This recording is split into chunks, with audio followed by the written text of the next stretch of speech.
I think might enjoy this. Absolutely. So Please we talk a share. lot about the how you can share this, how Disney makes most of their money from the theme parks, Yes. not from movies or anything else. Well, this was a screenshot just taken the other day for the month of June, and I'll explain this real quick. Basically, saying these stars here mean so if you want to go to Disney, you have to buy a ticket and then you have to make a reservation to see if you can get into the park of your choice. So it's a whole thing, right? And right here you see these little stars. Basically what this means is that they can't get anyone to go to their park. So they're offering you a bonus park if you buy a ticket to go. That is unheard of for summer at Disney. Yes, it is. So it got so desperate. So this is what the big call is right now. They're blaming the governor, and articles like this are they're like the reason why Disney is not seeing any crowds and that they're losing people and no one's buying tickets to their parks is because of the governor and his laws. So these articles that I'm about to share, I have to go. I don't know why I've got to go back and forth. You're But okay. Andrew, I think you're echoing a little bit. Let me see if these articles that we have to share is like they start popping out of nowhere. Yeah. Gay Floridians are leaving in droves, says Pride organizer. So this is coming up saying that gay people are leaving. There also has been a travel ban on Florida for black people, for gay people, for minorities, saying don't go to Florida. And so they're saying Disney's going to go under because no one's visiting their parks because of the governor. And it's a big problem, right? So this is what this is what they're saying. So the census report just came out just a few days ago, and it says this. It says, in the first quarter of 2023, Florida saw its highest tourism numbers ever in the state. So all these travel bans aren't working. And where are all these people going when they're coming to the state? They are choosing not to go to Walt Disney, when they're choosing not to go to the parks anymore, and Disney's starting to panic. They panicked so much.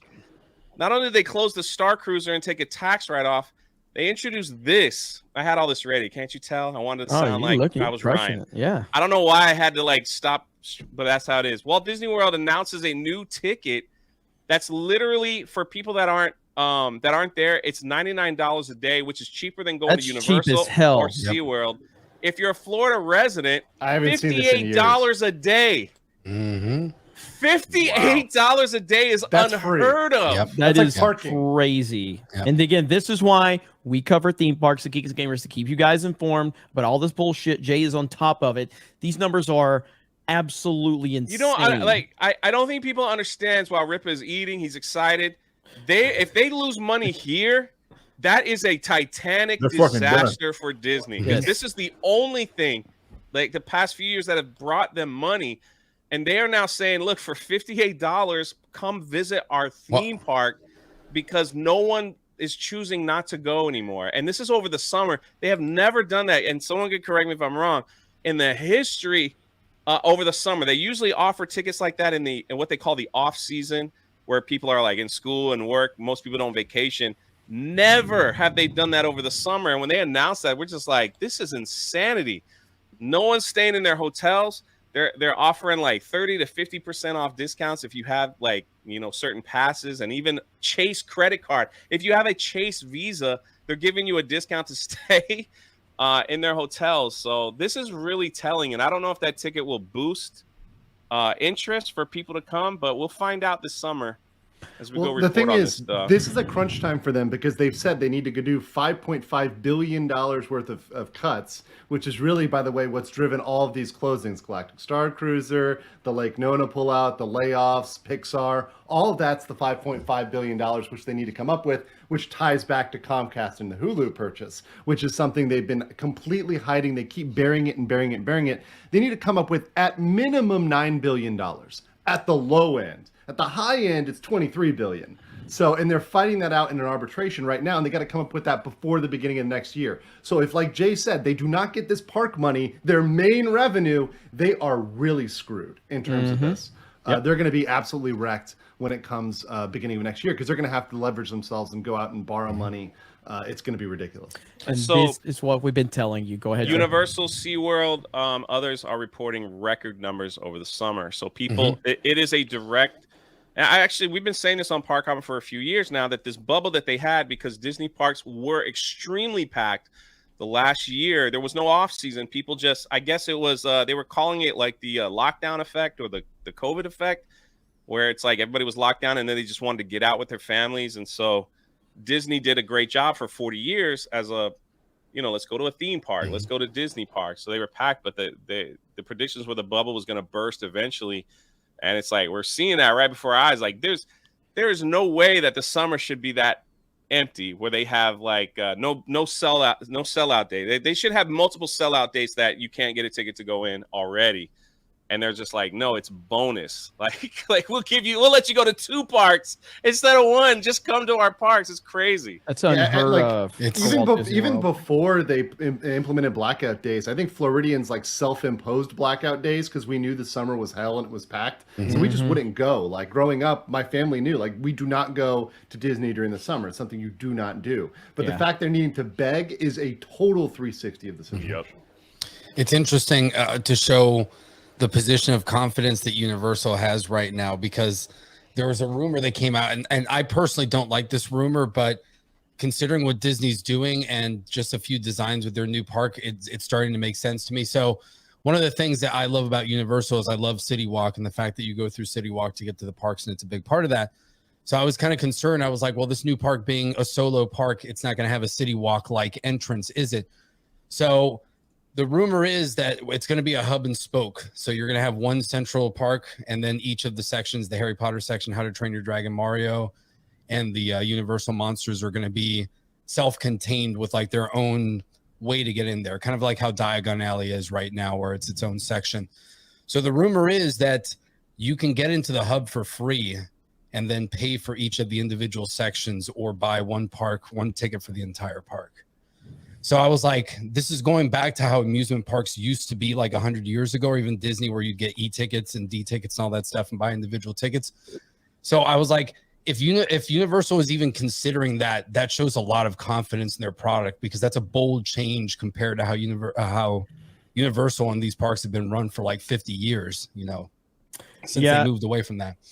And right now, Universal's got all the momentum with Harry Potter, which has got this show coming out. With obviously, what's on your chest, man? So, yeah, Super Nintendo World is on another level, and we've seen kind of the films kind of mirror like the park. So the things that are successful on screen are translated into success in the parks, and Disney has failed pretty badly recently, and whereas Universal has been very successful from the family-friendly type of films, and Nintendo is a brand that's the one thing that Disney cannot compete with. That is somebody that Disney can't touch. This goes back to like when they had discussions with J.K. Rowling about having Harry Potter at Disney World. And that was a discussion that was having, and it fell apart. She walked away because she wasn't going to have creative control, and that was a big blow to them from a market share standpoint. And Nintendo's going to eat into that big time. Epic Universe is going to be a big deal. Again, people are. It's not like it's a ghost town at Disney. People are still there. But it's significant based on the fact that this is not Jeremy. Something last year Disney was they not charged people. $170 a ticket. Now they're charging $58. Yep. Mm-hmm. I mean, that is telling. It's very telling. That is telling. And listen, their other properties ain't doing so great either. I mean, look at these headlines that just came out this week on the eve of like Indiana Jones, Star Wars universe. These are like news headlines saying Star Wars sucks. The future of Star Wars movies doesn't feel very bright. This is from Forbes. Star Wars may never. This is just this week. Wow.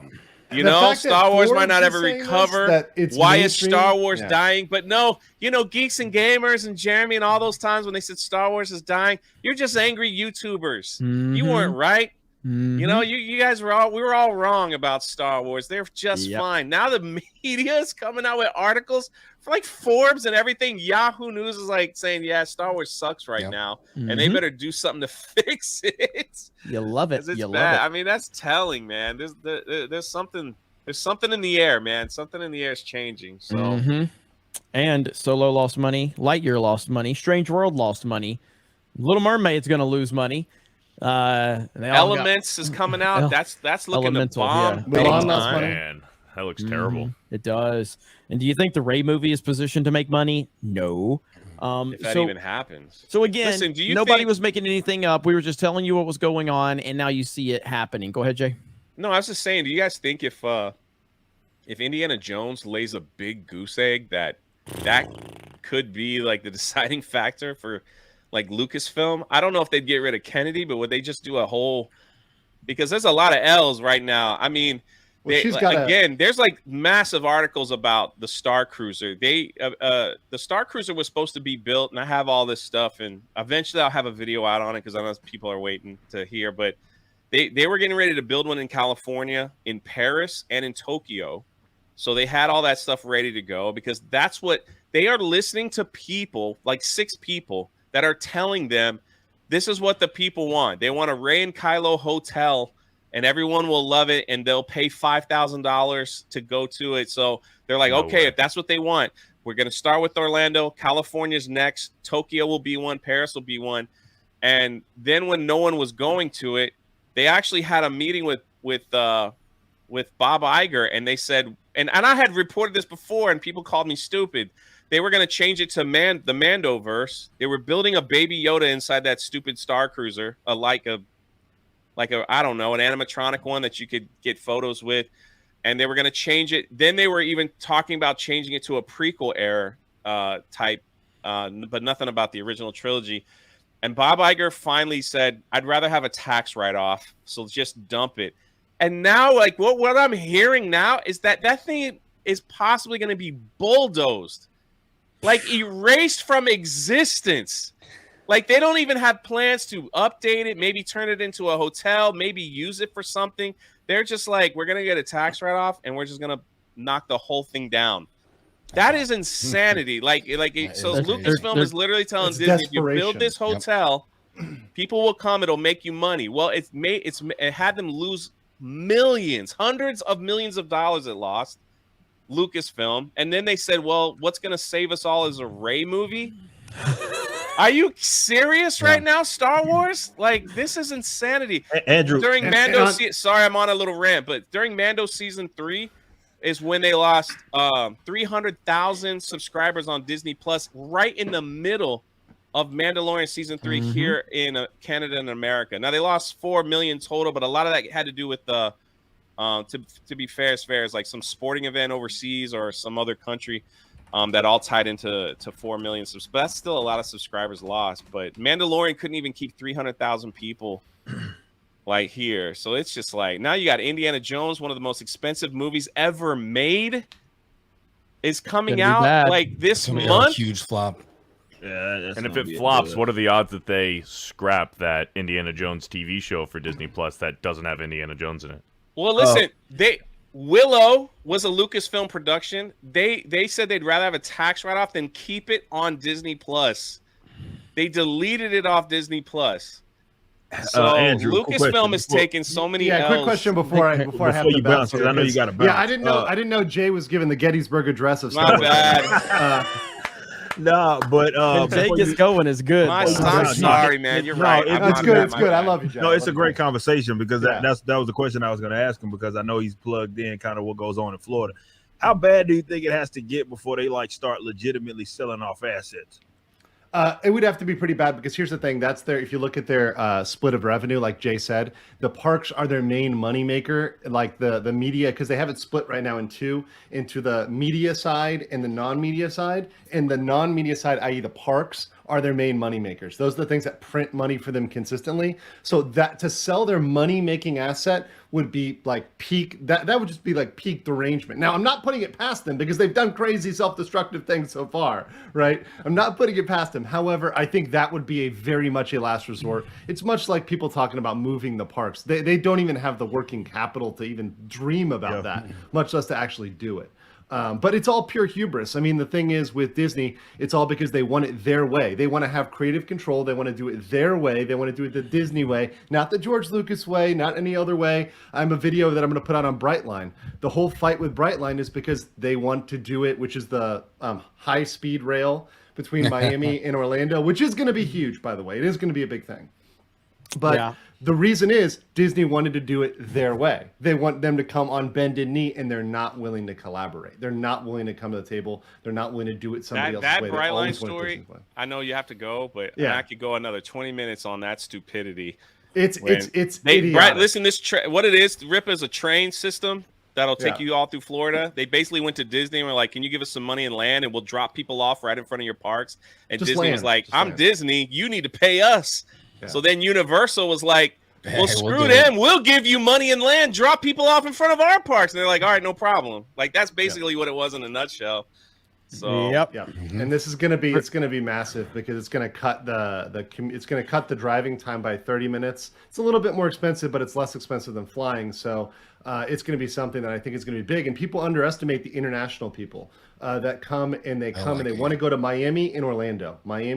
They come to Florida. They want to see those two places. It's probably the only time, if you're flying from Japan or even place in Europe, might be the only time you come to Florida in your lifetime. So this is a massive screw up just because Disney has a bunch of egotists that do not want to work with anybody else. But anyways, guys, I got to go. It's really good working with you. Jeremy, thanks for having me on at the last minute. Of course, quickly, I didn't even have time for a suit, but I will catch y'all later. Hey, buddy, have a good one, man. Hey, man. Subscribe to Legal Mindset. Mod's drop links to his chat. He is almost at 100,000. Just cut me. This video has been a clip of a previous live stream, and it's clipped so you can get the information in a shorter, compact package, the information you need. If you want the full video, the whole context, the whole thing, you can check out the full stream. That is in the link below. Check that out, and I will catch you guys later. Peace.